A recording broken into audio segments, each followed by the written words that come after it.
देखो JEE advanced is a completely different paper than JEE mains. Mains में सब कुछ फिक्स है, मैथ्स डिफिकल्ट आएगा, फिजिक्स एंड केमिस्ट्री बिल्कुल आसान होंगी, इसी ढंग से स्लाइट चेंज के साथ पेपर आता रहेगा। जबकि जेई एडवांस्ड में unpredictability is the main thing.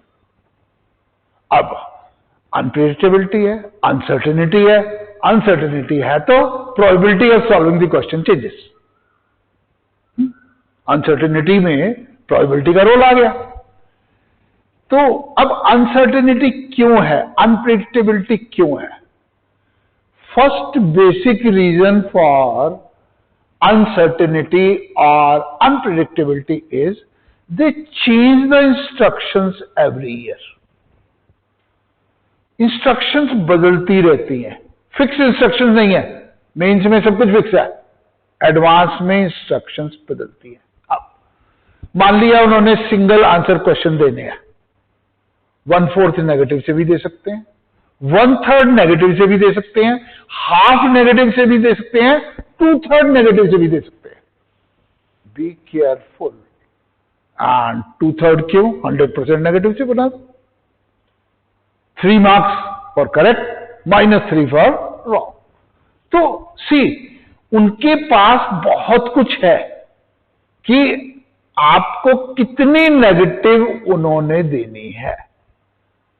ये तो सिंगल आंसर के लिए हुआ। अब जो थोड़ी है सिंगल आंसर पेपर में आए, कई बार आते ही नहीं, 1 और मोर देन 1 ही आते, उसी में ही 1 वाले भी होते हैं, ऊपर लिखते हैं 1 और मोर देन 1, सिंगल आंसर भी बीच में गिर, ठीक है, वो इस ढंग से भी बना सकते हैं।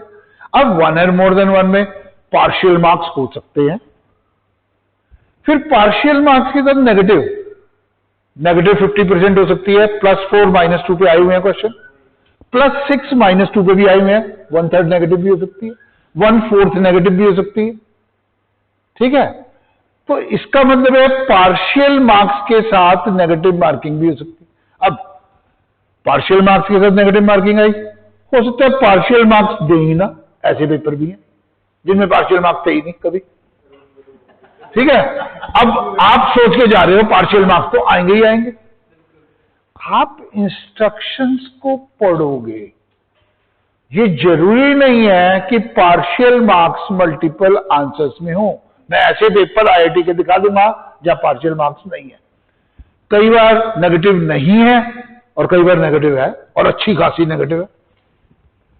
तो आपको ध्यान रखना पड़ेगा। अच्छा वो 1 और मोर देन 1 है, ये नहीं कि 2 आंसर तो करेक्ट होंगे ही, ढूंढते ही रहो अब 2, सिर्फ सिंगल आंसर ही हो उसमें। तो आपको वो बताएंगे नहीं क्या है, भाई इंस्ट्रक्शन में लिखा हुआ है 1 और मोर देन 1 करेक्ट और उसमें नेगेटिव। तो अब ये हो गई सेकेंड टाइप। थर्ड टाइप आती है पैराग्राफ टाइप या कॉम्प्रिहेंशन टाइप या स्टेम बेस्ड क्वेश्चंस। इसमें भी वैरायटी है। अब जब ये आएंगे इनके साथ एमसीक्यूज आ सकते हैं, सिंगल करेक्ट वाले, 1 और मोर देन 1 करेक्ट वाले भी आए हुए हैं एक बार, बी केयरफुल। कई कॉम्प्रिहेंशन में तो आते ही नहीं ऐसे। अच्छा इंटीजर आंसर भी आए हुए हैं, न्यूमेरिकल आंसर भी आए हुए हैं कॉम्प्रिहेंशन में। तो सारा कुछ, अच्छा विद नेगेटिव डालेंगे, विदाउट नेगेटिव भी आए हुए हैं। तो सारा कुछ पता कहां लगता है? इंस्ट्रक्शंस में। अब जब हम इंस्ट्रक्शंस नहीं पढ़ते और एकदम से काम करने की कोशिश करते हैं तो स्कोर वेरीज ड्रास्टिकली। तो ध्यान से, ये जेईई एडवांस का पेपर है, मेंस का पेपर नहीं है जहां सब कुछ फिक्स है। यहां कुछ भी फिक्स नहीं है, उन्होंने कहीं कुछ नहीं लिखा हुआ कैसा पेपर आएगा। भाई इस टाइप के क्वेश्चन वो दे सकते हैं। चलिए असर्शन रीजन भी आ सकते हैं। अब असर्शन रीजन में statement 1, statement 2 and correct explanation, correct and complete explanation, या ओनली असर्शन रीजन भी आ सकते हैं। This is one of the reason. Be careful.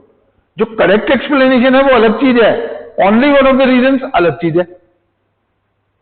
वो सारा कुछ क्वेश्चन से पता लगेगा। अच्छा उनमें भी नेगेटिव हो सकती है, नेगेटिव नहीं भी हो सकती। नेक्स्ट इंटीजर आंसर आते हैं। अब इंटीजर आंसर की जगह न्यूमेरिकल भी आते हैं, डेसिमल वाले आते हैं, 4 डिजिट तक भी लिखवाते हैं, 2 डिजिट तक भी लिखवाते हैं, 1 डिजिट तक भी लिखवाते हैं। वो तो वहां लिखा होगा ना कि कौन से इंटीजर टाइप है या न्यूमेरिकल आंसर है। फिर विद नेगेटिव भी आए हुए हैं, विदाउट नेगेटिव भी आए हुए हैं। इसके बाद मैच द कॉलम में भी वैरायटी है। मैच द कॉलम में सिंगल मैचिंग भी आती है, मल्टीपल मैचिंग भी आती है, विद नेगेटिव भी आती है, विदाउट नेगेटिव भी आती है। सिर्फ एक कॉलम ठीक है, पार्शियल मार्क्स भी आ सकते हैं, ध्यान से। तो हर एक में चीजें हैं, सुनते जाओ क्या क्या हो सकता है। अच्छा, ये तो टाइप्स हैं जो फिक्स टाइप्स हैं जो आई है आज तक। They can create a new type. 4 answers क्यों लिखे, हम तो 6 लिखेंगे हर एक के, या 3 लिखेंगे। भाई कहां लिखा हुआ 4 आंसर ही देने हैं उन्होंने, कहीं कुछ नहीं है। वो पेपर की इंस्ट्रक्शंस पे डिपेंडेंट चीज है। आपको इंस्ट्रक्शंस ध्यान से पढ़नी है। तो instructions plays the most important role in JEE advance. जिसने इंस्ट्रक्शन, टाइम मिलता है काफी सारा, उसको खराब कर लेते हैं, बैठ गए उसी में ही सोचना है कितनी नेगेटिव है, ज्यादा है, कम है, कैसे करेंगे, कैसे नहीं करेंगे। सारी स्ट्रैटेजी फाइनलाइज करोगे ड्यूरिंग दैट। ठीक है, ऑर्डरिंग क्या रखेंगे, पहले कौन से करेंगे, उसके बाद क्या करेंगे, उसके बाद क्या करेंगे पेपर में। तो स्ट्रैटेजी आपको पेपर की वहां पे खुद बनानी पड़ेगी। यू हैव टू डिसाइड कि पेपर कैसे करना है, कौन सा पार्ट करना है, कौन सा पहले करना है, कौन सा बाद करना है। तो बी केयरफुल। अब कई बच्चे कहेंगे बस इतनी अनप्रेडिक्टेबिलिटी थी, और भी होती है। ये तो है जिनमें नेगेटिव है, नहीं है, इस टाइप की अनप्रेडिक्टेबिलिटी। अब जो 3 सब्जेक्ट्स है उनके लेवल भी वेरी करते हैं year to year. There is no hard and fast rule. हाँ, 80% टाइम मैथ्स डिफिकल्ट होता है, 10% टाइम फिजिक्स डिफिकल्ट होती है, 10% टाइम केमिस्ट्री भी डिफिकल्ट होती है। एक भी डिफिकल्ट हो सकते हैं, 2 भी हो सकते हैं, ऐसा भी हो कोई डिफिकल्टी ना हो। ये सब कुछ हुआ है। तो तीनों पेपर के लेवल में भी फर्क पड़ेगा। अब तीनों के इंडिविजुअल कट ऑफ भी होते हैं। 50% ऑफ द स्टूडेंट एक ना एक कट ऑफ से बाहर होंगे, 50% तो वैसे ही निकाल देंगे। वो जो 1.5-2 लाख लेते हैं ना, उसमें 50% तो बाहर, एक सब्जेक्ट तो उनका गड़बड़ करेंगे। ठीक है, तो बी केयरफुल। आपको जब अटेम्प्ट करनी है तो तीनों सब्जेक्ट अटेम्प्ट करने हैं। ये नहीं है एक को तो आप छोड़ दो। अब अगर आप ऐसा करोगे तो आप पेपर में फंसोगे। तो तीनों पेपर में इंडिविजुअल कट ऑफ के साथ पेपर है, आपको तीनों सब्जेक्ट करने। हाँ, जो इजीएस्ट हो एंड में वही। भाई पहले तीनों कर लिए, फिर आधा पौधा घंटा बचा, फिर वही सब्जेक्ट कर दिया ताकि वो स्कोर बढ़ जाए। अब यहां पे स्कोरिंग बेस्ड है, here it is not percentile based. फर्क पड़ गया, वो परसेंटाइल बेस्ड था, ये स्कोरिंग बेस्ड है। आपको जो इजी सब्जेक्ट है उसमें नंबर भी लाने हैं। अब जो भी इजी है वहीं से नंबर लाने हैं जो आपको आता है। तो you have to be careful कि आधा घंटा बचा के रखना है उस चीज के लिए जो इजीएस्ट है पेपर में, ताकि वो वाला तो पूरा का पूरा कर डालो सब्जेक्ट। ठीक है, तो इस चीज का ये भी अनप्रेडिक्टेबिलिटी है। अब हो सकता है पेपर 1 में एक सब्जेक्ट डिफिकल्ट हो, पेपर 2 में दूसरा सब्जेक्ट डिफिकल्ट हो, ये वैरायटी भी होगी। पेपर 1 में मैथ्स डिफिकल्ट आया, पेपर 2 में फिजिक्स कर दी, पेपर 2 में केमिस्ट्री कर दी, 2 डिफिकल्ट कर दिए, 1 डिफिकल्ट कर दिया, तीनों के तीनों डिफिकल्ट हैं, तीनों के तीनों इजी है।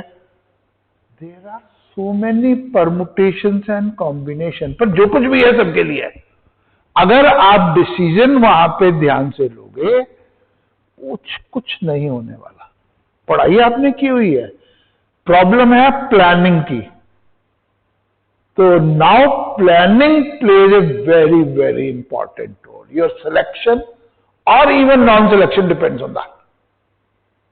सिंगल सब्जेक्ट से बाहर हो जाता है बच्चा, बड़ा अच्छा स्कोर आ रहा है, और फिर भी एक सब्जेक्ट में कट ऑफ क्लियर नहीं है, बाहर खत्म हो गया।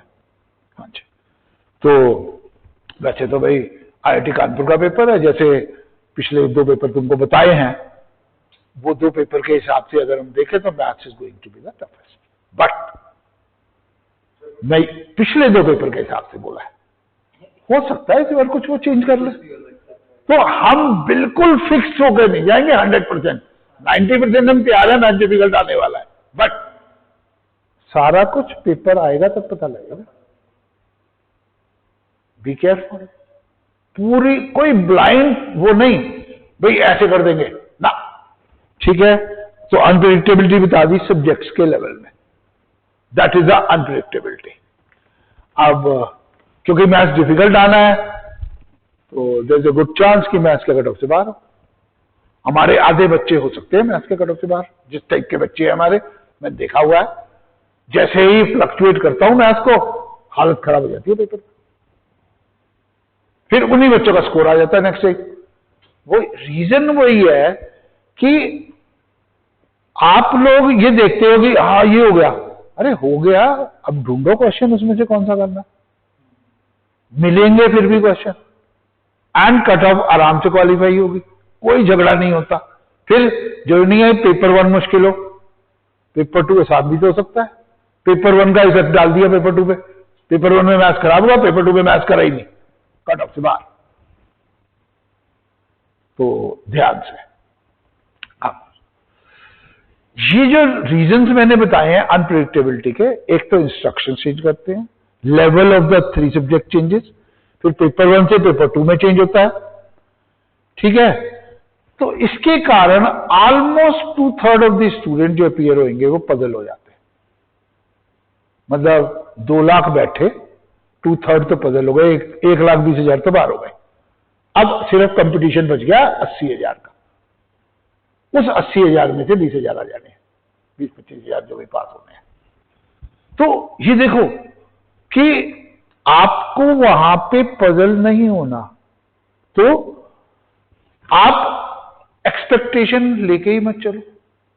अभी ऐसे कर रहे थे, सिंगल आंसर ऐसे होंगे, मल्टीपल ऐसे होंगे, पार्शियल मार्क्स होंगे, ये होगा, मैथ्स डिफिकल्ट होगा, फिजिक्स डिफिकल्ट हो गई, केमिस्ट्री डिफिकल्ट हो गई, कैसा पेपर होगा, no expectations for the paper. मैं कई बार बच्चे से पूछता हूं, अब मैंने जो एक्सपेक्ट किया ना वो तो आया नहीं पेपर में, ये क्या है, व्हाट इज दिस, सिलेबस है, आप सिलेबस कर रहे हो, एक्सपेक्टेशन कहां से आ गई, जो आएगा इंस्ट्रक्शंस दी हुई हैं, read the instructions carefully and adopt the paper accordingly.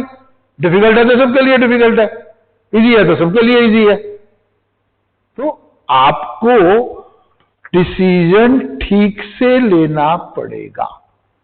What I want to से, अनप्रेडिक्टेबिलिटी रहेगी, ठीक है। इंस्ट्रक्शन पढ़ने से, डिसीजन लेने से, अभी जब यहां पे पेपर देते हो डिसीजन लेते जाओ हर पेपर में, उसके हिसाब से डिसीजन लो, कैसा पेपर है उसके हिसाब से पेपर अटेम्प्ट करो। मॉक टेस्ट वैसे ही दो ना, तब तो मॉक टेस्ट का बेनिफिट है, अदरवाइज मॉक टेस्ट का बेनिफिट नहीं होगा। आप असली पार्ट तो सीख ही नहीं रहे, प्लानिंग, प्लानिंग का रोल तो अब शुरू हो रहा है असली। ये है कंपटीशन जहां प्लानिंग मैटर्स। कई एवरेज बच्चे निकल जाएंगे विद रैंक लाइक 5,000, 6,000, 7,000, और कई अच्छे बच्चे भारी हो जाएंगे, क्यों, सिंगल सब्जेक्ट के कट ऑफ से बाहर है। तो ध्यान से भाई, ये सारा कुछ आप पे डिपेंडेंट है कि आप क्या करते हो। तो हाउ टू ओवरकम, भाई आप पजल ना हो या आप पे स्ट्रेस ना पड़े पेपर में, इसको ओवरकम करें कैसे। भाई इतनी सारी चीजें बता दी अनप्रेडिक्टेबिलिटी की, कंफ्यूज हो गए आप तो, ठीक है। अब इसको ओवरकम कैसे करें, भाई सबसे पहली चीज, read the instructions very carefully. उस वेरी केयरफुली में यह भी देखना है कितने परसेंट नेगेटिव है। 1/4 नेगेटिव ज्यादा इफेक्ट नहीं करती, 1/3 करती है। आधी जो 50% नेगेटिव है बहुत ज्यादा करती है। 2/3 में तो करना ही नहीं है जब तक श्योर ना हो। 100% आंसर निकलेगा तो ये क्वेश्चन करना है, नहीं तो करना ही नहीं। 2/3 नेगेटिव है, 3 के पीछे 2 ले लेंगे वो वापस। तो you have to be careful. तो आपको इंस्ट्रक्शंस ध्यान से पढ़नी है, decide according to the weightage. Question की वेटेज भी होती है, कोई 2 नंबर का होगा, 3 नंबर का होगा, कोई 5 का होगा, कोई 6 का होगा, कोई 4 का होगा। ध्यान से किस टाइप के क्वेश्चन करने हैं। तो वेटेज को देख के, नेगेटिविटी को देख के आप डिसाइड करोगे मैंने पेपर में क्या करना है। और तीसरा सब्जेक्ट किसको रखना है। तीसरा मतलब तीनों कर लिए, फिर एंड के आधा घंटा किसको करना है। तो सेकंड थिंग, पेपर में यह भी मैटर करेगा कि आपका टोटल बढ़े। और टोटल कैसे बढ़ेगा, तीनों सब्जेक्ट करने के बाद, क्योंकि इंडिविजुअल कट ऑफ है, तीनों करोगे आप। अगर आप किसी को छोड़ोगे तो आप कट ऑफ से ही बाहर। ठीक है। तो दूसरी चीज जिस पे ध्यान देना है कि सब्जेक्ट जो इजी होगा उसको एंड में जरूर करना है, ताकि आपका स्कोर ओवरऑल बढ़ जाए। ठीक है। अब मैं आपको एक बड़ी काम की चीज बताता हूं। लास्ट ईयर जो अभी जेईई एडवांस किया था, चैतन्य अगर था टॉपर, लगा भी होगा नोटिस पे। मैथ्स स्कोर उसका पता कितना है, 99 out of 120। Out of 120 99 mains में भी नहीं आए तुम्हारे इस लेवल के नंबर, इतना था उसका एडवांस में। अब कैसे भाई, फ्लो बनता है पेपर में तो नंबर आते हैं।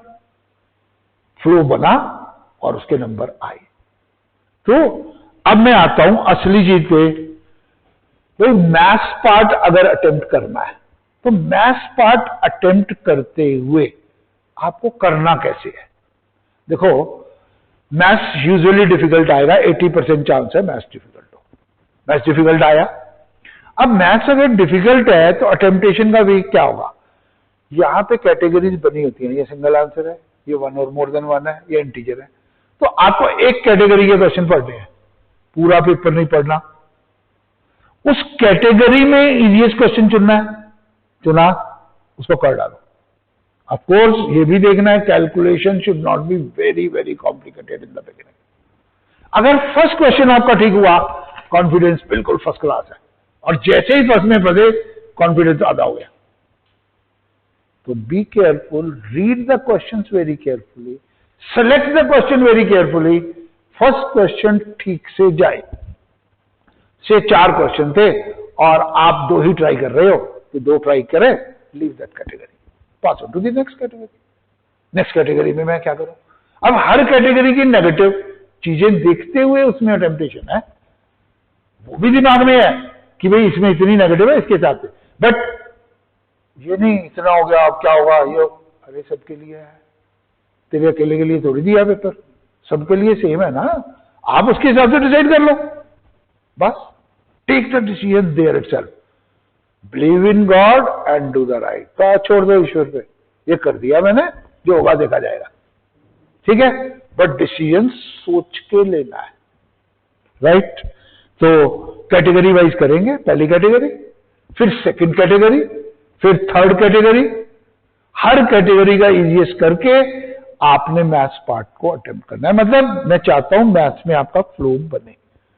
फ्लो जब भी बनेगा जब क्वेश्चन सेलेक्ट करके चलोगे, अदरवाइज अटकते हुए चले तो फ्लो नहीं बनेगा, पजल होने का ज्यादा चांस है, ब्लैंक हो जाता है पेपर। वो इसीलिए ही होता है कि आपने ध्यान से काम नहीं किया कि मेरे को कौन सा क्वेश्चन करना था। तो क्वेश्चन वही करो जिस पे आपको श्योर है। फिर क्वेश्चन ट्राई भी हर एक करने हैं। कई बार क्या होगा, दिखने में मुश्किल वाले क्वेश्चन करने में आसान होंगे, और दिखने में आसान वाला क्वेश्चन करने में मुश्किल होगा। ध्यान से, तो वो आपकी इनसाइट है, आपने क्वेश्चन को कैसे पकड़ना है।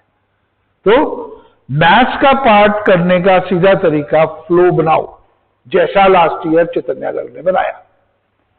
अगर वो बना सकते हैं आप भी बना सकते हो। आपने भी वही पढ़ाई करी है, वही बिल्कुल वैसे के वैसे पढ़ाया है, उससे बेटर ही पढ़ाया था पिछले साल से, कम नहीं पढ़ाया ऐसा। तो आपका भी स्कोर आ सकता है, बट वो डिपेंड करेगा फ्लो बनने पे। फ्लो नहीं बनेगा तो स्कोर नहीं आएगा। कईयों को होता है बच के निकल जाऊं, मैं फिजिक्स केमिस्ट्री कर लूं, मैं इसके कट ऑफ से बाहर हो जाऊंगा, तो फिजिक्स केमिस्ट्री करके क्या करूंगा। कट ऑफ है, इंडिविजुअल कट ऑफ स्कोर के साथ है। चलिए अब, हाँ जी, तो मैंने बता दिया है, ये वही मेथड है जैसे हम मेंस में मैथ्स को अटेम्प्ट करते हैं, वहां भी डिफिकल्ट होता है। वहां हम कहते हैं ब्लॉक बनाओ 5-5 के, पढ़ो, डिसाइड करो कौन सा करना है। यहां तो ब्लॉक बने हुए हैं, कैटेगरीज बनी हुई हैं, एक कैटेगरी पकड़ी उसका करा, फिर दूसरी कैटेगरी पकड़ी उसका करा, फिर तीसरी कैटेगरी करी उसका पढ़ा। तो ठीक है, चलिए। तो फ्लो बनाना है मैथ्स में, मैंने क्लियर कर दिया है। अगर आप चाहते हो real good score in maths, उसका मैथ्स में ही आई था, बाकियों में 70 के करीब रह गया था, 99 मैथ्स में ही आया था, तो अदरवाइज तो रैंक उसका हार्डली 100 के करीब पहुंच जाता। वो नहीं पहुंच पाया कि फिजिक्स केमिस्ट्री में उतना नहीं करा, तीनों में करोगे तब जाके पहुंचते हो, रैंक में आ गए। हाँ जी, चलिए। अब आजकल आपके होते हैं मॉक टेस्ट। मॉक टेस्ट बस एक फॉर्मेलिटी के तौर पे देते हैं, कराते ना। ये जो बताया है अनप्रेडिक्टेबिलिटी को, उसमें लगाओ, प्लान करो। अच्छा, प्लान करके पेपर देना है, इसका मतलब है इंस्ट्रक्शन को पढ़ने के बाद आपका 10 से 10:30 तक है खुलने का टाइम, आप पढ़ते रहो इंस्ट्रक्शन, उसके बाद शुरू करो पेपर। इंस्ट्रक्शन ध्यान से पढ़ो and then start with the paper. समझ आई बात? तो हाँ जी, ध्यान से। अब मॉक टेस्ट जो दोगे, एक तो इंस्ट्रक्शंस वगैरह ध्यान से पढ़ोगे। सेकेंड थिंग, मॉक टेस्ट देते हुए वार्म अप जरूर करना है। पेपर 1 से पहले नियर अबाउट 30 मिनट्स, पेपर 2 से पहले near about 10 to 15 minutes. Warm up में करते क्या है? फॉर्मूला रिवाइज नहीं, केमिस्ट्री रिवाइज नहीं, कुछ क्वेश्चन उसमें मैथ्स के भी 2-1 हो, एक आध फिजिक्स का हो, केमिस्ट्री का हो, सारा मिला के वो आपने करना है। भाई कुछ क्वेश्चन किए, क्वेश्चन फिर बताया हुआ है, should not be very easy, mind चले, should not be very difficult, puzzle ना हो, सॉल्यूशंस आपके पास होने चाहिए कि अगर कहीं भी रुके सॉल्यूशन से देख लिया। कोई एम्बिग्यूटी पेपर से पहले नहीं आए कि भाई मैंने पेपर करना है तो गड़बड़ नहीं होनी चाहिए। तो वार्म अप करके देने हैं, ठीक है। अब जो मॉक टेस्ट देने हैं वार्म अप करके देने हैं तो बेनिफिट होगा अब, क्योंकि हमने अब जाना है किसकी तरफ? मैक्सिमाइजेशन की तरफ। फाइनल टाइम आ गया, अब मैक्सिमाइज हो जाना चाहिए स्कोर। नहीं मैं बाद में करूंगा, मैं तो पेपर में मैक्सिमाइज करूंगा ना। जो अब मैक्सिमाइज करेगा वही पेपर में मैक्सिमाइज करेगा। तो हर पेपर में अपने आउटपुट को मैक्सिमाइज करो। आपने हर पेपर में अपने आउटपुट को मैक्सिमाइज करना है, राइट। अब रिवीजन तो हो गया सबका, कंप्लीटेड। अगर कोई रह गया है तो एक आध दिन और बस। क्यों? प्रैक्टिस मोड में जाना है। अब प्रैक्टिस मोड का फायदा मैंने बताया, रिटेंशन विल बी बेटर। चाहे करके देख लो अप्लाई, जब पढ़ते हुए जाते हो वही चीज याद रहती है, गड़बड़ होती है पेपर में। जो पढ़ते हुए गए उसके तो 2-4 क्वेश्चन ठीक होते हैं, बाकी तो गलत हो जाते हैं, ओवरऑल स्कोर तो खराब ही होता है। तो प्रैक्टिस मोड में जाओगे, रिटेंशन बेटर होगी, रिटेंशन बेटर होगी तो आपका आउटपुट बेटर होगा, प्रेशर नहीं होगा। हाँ जी। अब नेचुरल है, प्रैक्टिस मोड में पेपर्स देने हैं, जेई एडवांस के फुल कोर्स पेपर। भाई कहां से शुरू होते हैं फुल कोर्स पेपर? 24 से, 24, 23, 22, 21, 20, 19, 18 अप टू 6। 2006 था लास्ट पेपर। तो बहुत लंबी सीरीज है, जितने मर्जी दो। बट मॉक टेस्ट देने का मैक्सिमम बेनिफिट होगा, ये सारा कुछ तो करा, फॉलो अप सबसे अच्छा। सब देखो, रिवीजन कहां से हो रहा है? फॉलो अप से। अगर फॉलो अप में कमी रह गई तो आपने टेस्ट थोड़ी दिया कोई। क्यों? फिर तो वो लेवल वही का वही रहेगा, आपका स्कोर वही का वही ऐसे ऐसे होता रहेगा। अगर फॉलो अप करके चलोगे आपका स्कोर बढ़ना शुरू हो जाएगा।